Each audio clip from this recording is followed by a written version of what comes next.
मैया उलला तेरी गति को अपनी चतुराई से थामूंगी। अब बोल, कहाँ भागे वो? सारी गोपियां तुझे रंगे हाथों ना पकड़ पा रही थी तो मैं मुड़ा उन्हें घोंस दे रही थी। मुझे क्या पता था कि मेरा नन्ना सच्ची में। मैंने तो कही थी जसोदा जी, पर आप ही मानने को तैयार ना थी। यही सच है ना तेरा? सबके घर से माखन चुरा के मेरे सामने बोला बनता था। अब देख कैसा कड़ा दंड दूंगी तुझे। मुझे तो लगा था मेरी सखाओं की तरह मैया मुझे भी कोई छोटा मोटा दंड देगी, पर लग तो है सबसे भयंकर दंड मुझे ही मिलने वाला है। इन्हें देखिए तो महादेव, भयभीत कम है और स्वांग अधिक रच रहे हैं। मेरा नंदा कितना भयभीत होगा, कितना कोमल है जी। कैसे मालूम इसे, और वो भी इस छड़ी से।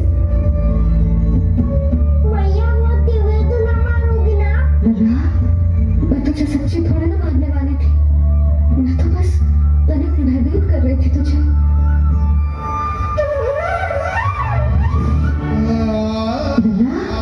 नन्ना आंखें खोल, देख देख मैंने छड़ी फेंक दिया। खोल आंखें, देख देख देख।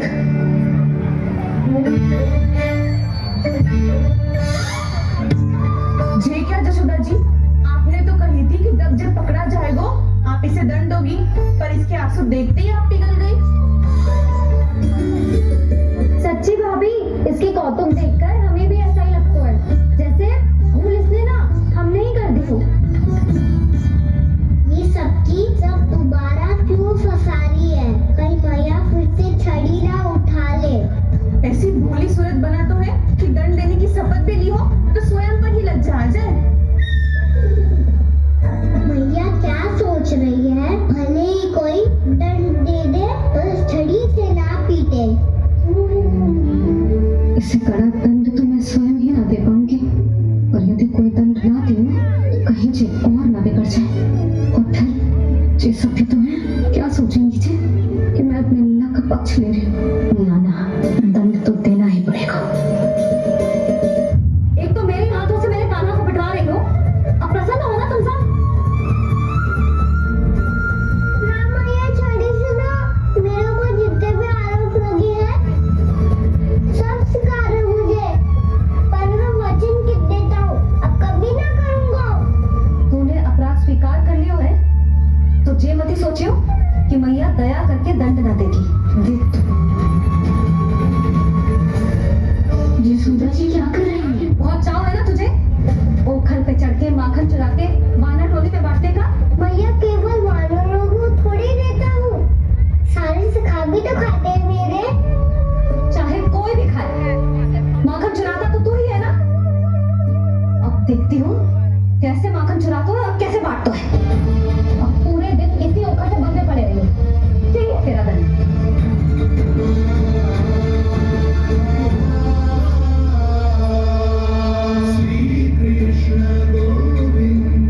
अब जब पूरे दिन यहाँ से हिल भी ना पाएगा ना, तब समझ आएगी दंड क्या होता है।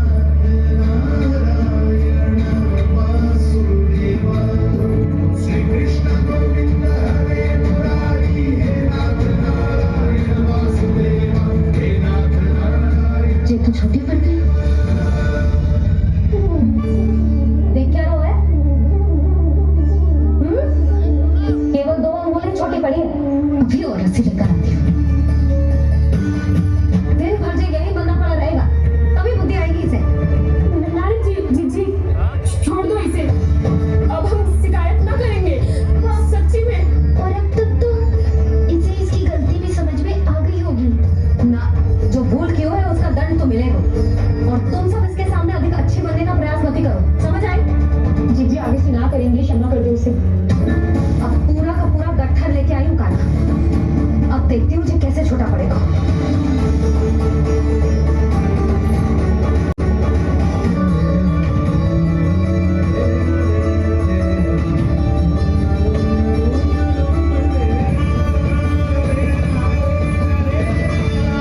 इस बार ऐसी 2 अंगुल छोटी नहीं पड़ी। पहली अंगुली की दूरी भक्त की निष्ठा का प्रतीक होती है देवी। स्वयं को समर्पित करके भक्त को ये दूरी तय करनी होती है। और दूसरी अंगुली की दूरी तो निष्ठा अर्थात ईश्वर की इच्छा का प्रतीक होती है, जिसे भक्त की भक्ति में बंधकर भगवान स्वयं तय करते हैं। अर्थात जो भक्त अपने आप को पूर्ण तरह से अपने भगवान के सामने समर्पित कर देते हैं, भगवान अपने आप ही उस भक्त के सामने समर्पित हो जाते हैं।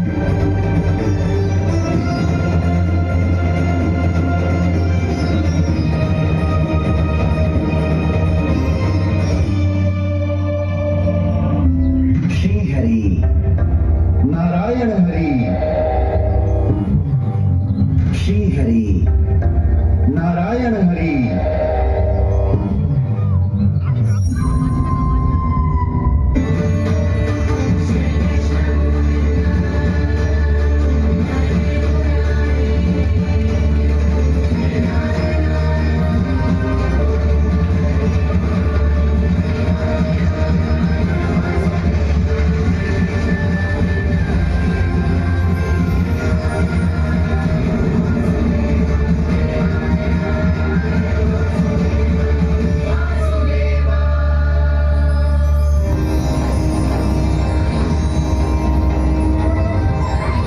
श्री हरि नारायण हरि, श्री हरि नारायण हरि। क्या हुआ नलकुंवर? आँख हो गई मणिग्रीव? पहचाना नहीं क्या? मैं वही हूँ जिसका नाम तुम दोनों युगों से जप रहे थे। नारायण हरि, श्री हरि।